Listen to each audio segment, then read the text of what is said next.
Assalamualaikum warahmatullahi wabarakatuh. Before we start our lesson today, let's open our program by reading Suratul Fatihah together. Okay, Al-Fatihah.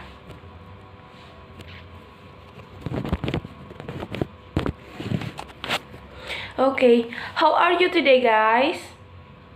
I'm fine too, thanks. Thank you. Okay, I will absent today. Dava, Aulia, Kinan, Ferry. Today I don't see Sauki. Where is he? I hope he gets better soon, okay? Just keep your health, guys. Okay, guys, let's start our lesson today. But before it, who remembers the previous material last week? That's right. Last week we studied about environment. Who can explain about that? Okay, good job, Kinan. So, the living environment is special unit with all objects, forces, conditions, and living things, including humans and their behavior, which affects to continuity of human life and the welfare of humans and other living creatures. Nah, I will explain with bahasa.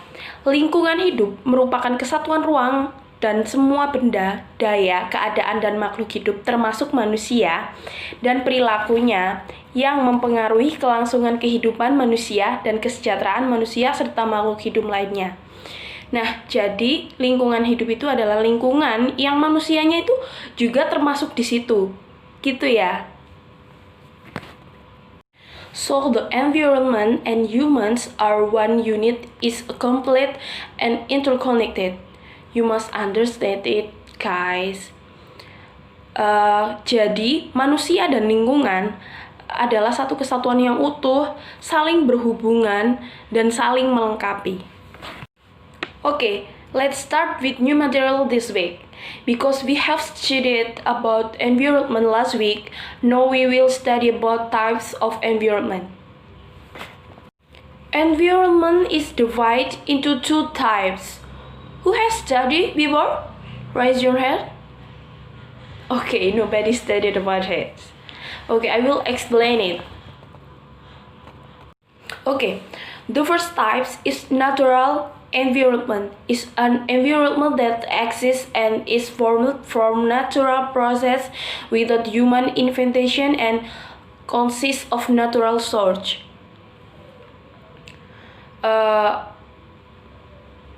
Lingkungan hidup yang alami merupakan sebuah lingkungan yang terbentuk dari proses alamiah tanpa campur tangan manusia dan terdiri dari sumber yang alami.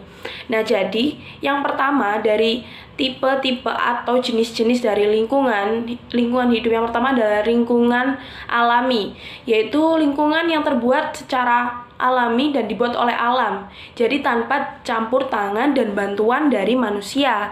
Itu yang harus kalian ingat-ingat ya. Yang pertama adalah tidak memerlukan bantuan manusia dan itu tercipta secara alami. Okay, from this explanation, can anyone give me an example?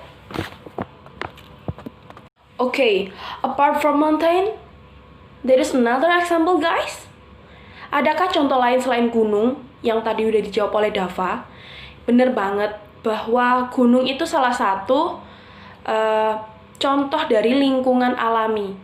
Karena gunung tercipta oleh proses alam, jadi tidak memerlukan atau tidak ada campur tangan dari manusia. Nah, jadi ada yang bisa memberikan contoh lain selain gunung mungkin?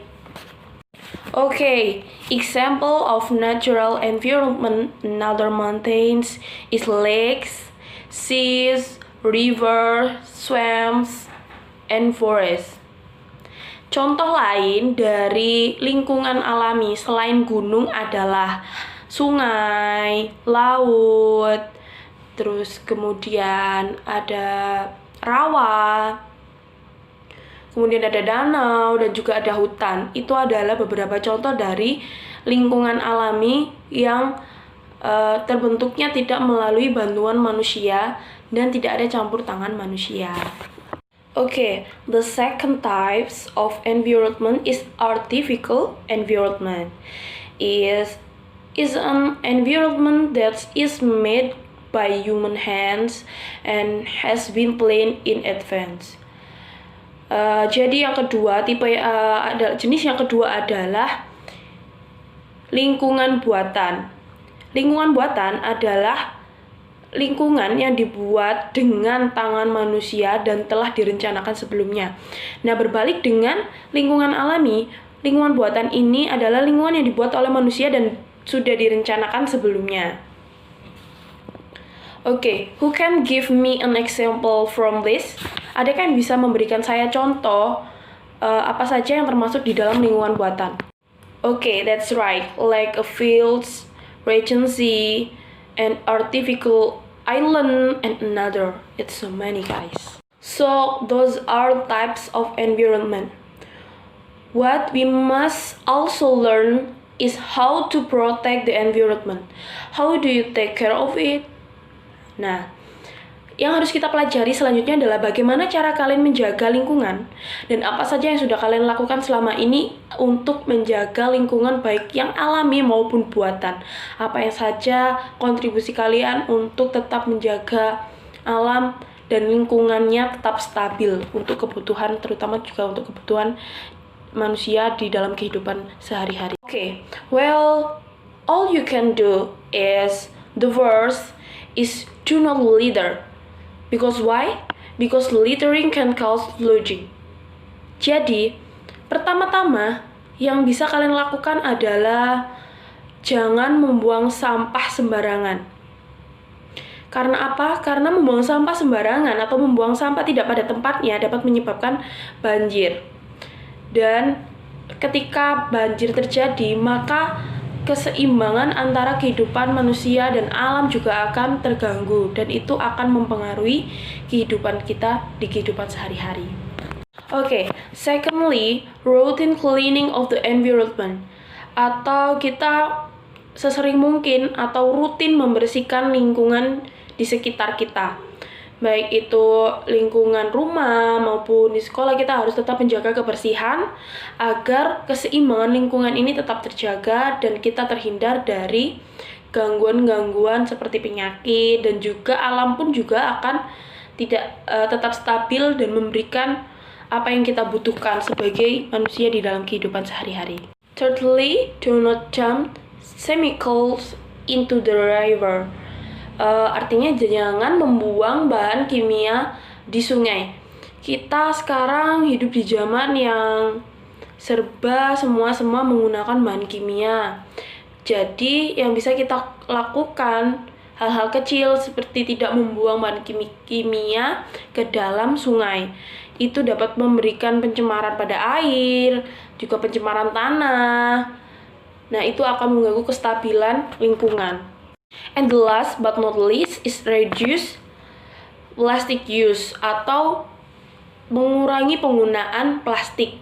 Penggunaan plastik di zaman sekarang sudah sangat sering terjadi, dan hal kecil yang bisa kita lakukan adalah mengganti beberapa barang dengan yang biasa kita gunakan dengan plastik itu kita gunakan yang lain, seperti membawa alat makan sendiri dan juga membawa kantong belanjaan yang bisa digunakan berulang kali supaya tidak menggunakan kantong plastik, dan juga membawa tumbler agar kita juga dapat mengurangi penggunaan kantong plastik, karena kantong plastik sendiri sudah sangat sering digunakan di zaman sekarang ini, dan penggunaan kantong plastik ini sudah dapat mengganggu sekali untuk lingkungan kita.